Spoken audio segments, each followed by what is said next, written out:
Hey YouTube, Twig here, bringing you all an update to my Metalmorph Yu-Gi-Oh! Deck profile for post-Rage of the Abyss. I would never thought we would have gotten new Metalmorph support, but in the latest Yu-Gi-Oh! Booster set, they proved us wrong with that factor, giving us a bunch of new cards to support both the Red Eyes and Metal Zoa part of the Metalmorph deck. These are completely new cards that can stand alone from the older Metalmorph support. I would just say a lot better than what we had previously, so you can just focus on a completely new deck using these cards. So very happy with what we can do for them. Wanted to go for as pure of a version of the deck as I possibly could. So without further ado, let's go ahead and get started with the deck profile.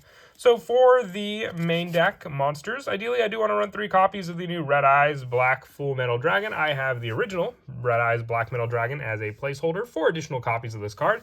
With it, it cannot be normal summon or set, must be special summon with Max Metalmorph. That was activated by attributing a level 5 or higher dragon monster. You can reveal this card in your hand, set 1 Metalmorph trap from your deck, and if you do, shuffle this card to the deck. When your opponent activates a card or effect, quick effect, you can also negate the activation and inflict damage to your opponent equal to the original attack of 1 monster your opponent controls. You can only use each effect of Red Eyes Black Full Metal Dragon per turn, but having a Red Eyes Black Metal Dragon with 3,400 attack and an actual burn effect for our opponent's effects is a big help compared to that, but also being able to set up our go-to Metalmorph trap in the deck as well as an added bonus for the playstyle of what the deck is meant to do, and that is to tribute out whether our dragon monsters or our fiend monsters to summon out our metal monsters. We're also running the 1 copy of Metal Zoa X. It cannot be normal summon or set, must be special summon with Max Metalmorph. That was activated by attributing a level 5 or higher fiend monster. You can reveal this card in your hand, set 1 Metalmorph trap from your deck, and if you do, shuffle this card into the deck. You can only use this effect of Metal Zoa X once per turn, and twice per turn when your opponent activates a monster effect or spell effect or quick effect. You can target a face-up monster your opponent controls and destroy its destruction power, which it doesn't negate the effect, but it will destroy the cards up to twice per turn. So you can use Zoa for those added destruction capabilities. If you wanted to run more copies of this card, you could take out the Hand Trap, Ghost Mourner, and Moonlit Chill for every additional copy of Metal Zoa you wanted to run. And then also 3 copies of Metal Illusionist.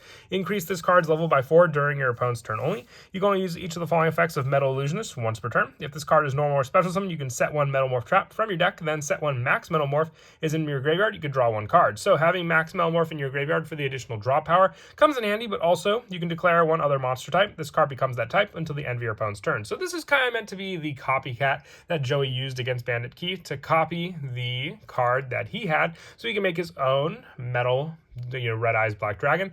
And also with this card being able to increase its level, you can also use the Max Metalmorph and the type change of Metal Illusionist to become the needed monster, whether it be for Metal Zoa X or your Red Eyes Black Full Metal Dragon. We're also running 3 copies of Zoa, the Fiendish Beast. This card being the ideal one to tribute for our Metal Zoa X. If your opponent controls a monster, you can normal summon this card without tributing. You can only use each of the following effects of Zoa, the Fiendish Beast, once per turn. If this card's in your hand, you can special summon this card in defense. Then, if Max Metalmorph is not in your graveyard, your opponent can special summon 1 monster from their hand. During your main phase, you can set 1 Metalmorph trap from your deck, setting up the Max Metalmorph to use with your Zoa, the Fiendish Beast, to then get out your Metal Zoa X, but also just being an easy normal summon of this card, being able to summon it out, and then have your monster needed for the Fiend requirement for your level 5 or higher Fiend type monster to use with Max Metalmorph. For the Dragon one, I decided to go with the new Mikazuki no Yaba, the Moonfang Dragon, instead of the original Red Eyes, just because it's an easy special summon during the end phase if it's in your hand or graveyard. You can special summon this card, but place it on the bottom of the deck when it leaves the field. You can discard this card to add 1 level 7 Dark Dragon monster from your deck. You can only use each of the following effects of Mikazuki Yaba, the Moonfang Dragon, once per turn.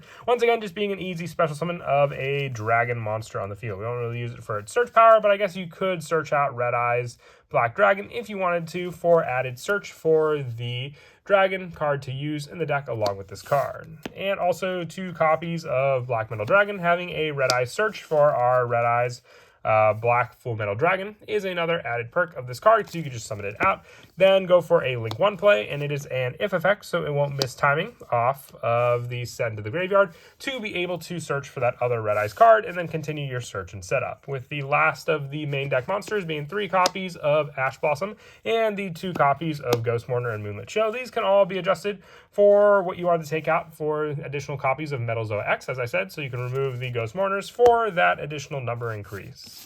For the spells, I want to run 3 copies of Incoming Machine. I have Rare Metalmorph as another placeholder for this spell. Add 1 monster that mentions Max Metalmorph or 1 Metalmorph trap from your deck or graveyard to your hand. If you control a Metalmorph trap, you can banish this card from your graveyard, then target 1 defense monster your opponent controls, change it to face-up attack position. So this is so you can hit for some bigger damage with your high attack point Metalmorph monsters, with Metal Zoa having 3,000 attack and Red Eyes Black Full Metal Dragon having 3,400 attack. Both monsters can hit over quite easily against the other monster that you may have switched to attack position with your opponent's cards.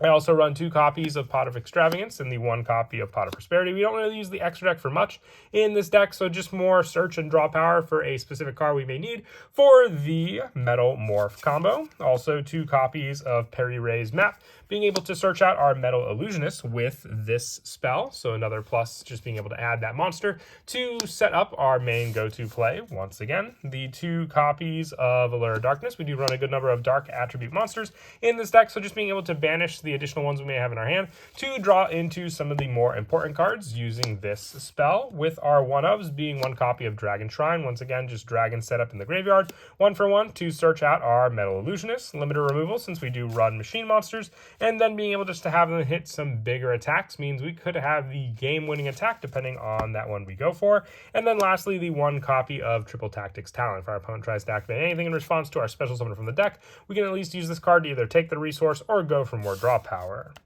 For the traps, the main one in the deck is Max Metalmorph, the new version of Metalmorph to run. Tribute 1 face-up monster, special summon 1 monster that cannot be normal summon or set, and it mentions Max Metalmorph from your hand, deck, or graveyard. Then you can equip this card to it with the following effect. The equipped monster gains 400 attack and defense. It cannot be destroyed by spell or monster effects. Also, your opponent cannot target it with monster effects or spell or cards or effects. You can only use the effect of Max Metalmorph once per turn. This plays into the anime ability of machine monsters being unaffected by spell effects. But this is just meant to tribute that face-up monster and special summon a monster that cannot be normal set. That Max Metalmorph from your hand, deck, or graveyard, grabbing that metal monster, using Max Metalmorph as just an easy special summon reliance on your opponent's turn to get out your monster, and then have a response to any of the cards that they may try to do. Also 3 copies of Time Engine to finish off the main deck. This card is always treated as a Metalmorph card. If a monster you control is destroyed by battle or opponent's card effect, target 1 of those monsters, special summon it, then special summon a level 5 or higher machine monster by this effect, and you have a Metalmorph trap on your field or graveyard. You can apply this effect to destroy as many cards, monsters your opponent controls as possible. Then you can inflict damage to your opponent equal to that special summon monster's original attack. So this is kind of meant to play into the original Time Engine or Time Machine that Bandit Keith used against Joey, and then Joey using the Grave Robber card to take it and summon his Red Eyes Black Metal Dragon back onto the field to reuse again for the game-winning attack against Bandit Keith. For the extra deck, we go for a pretty generic extra deck just because we use a lot of the cards in this for banish cost for Extravagance or Prosperity. The 1 Relinquished Anima, 1 Cross Sheep, 1 Moon the Closed Heaven, 1 Dark the Dark Charmer Gloomy, 1 Nightmare Cerberus, also 1 SP Little Knight, the 1 IP Masquerena, 1 Heretic Seal of Heavenly Spheres, 1 Boral Sword, and the 1 Underworld Goddess of the Closed World, with our Xyz monsters being 1 Assembled Nightingale, 1 Dark Armed Dragon of Annihilation, 1 number 76, the 1 number 38, and the 1 Zeus to finish off the rest of the main extra deck cards.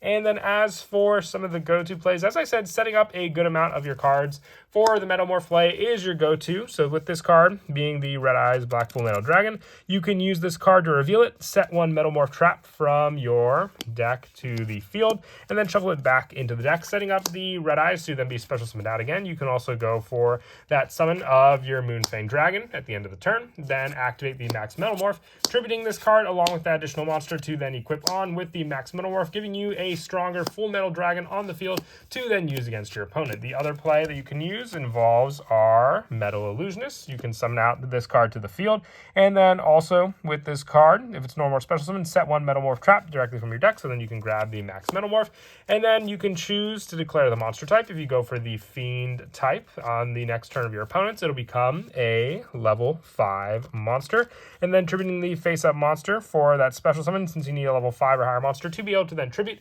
and get out your bigger metal version of the monster you wanted to go for also.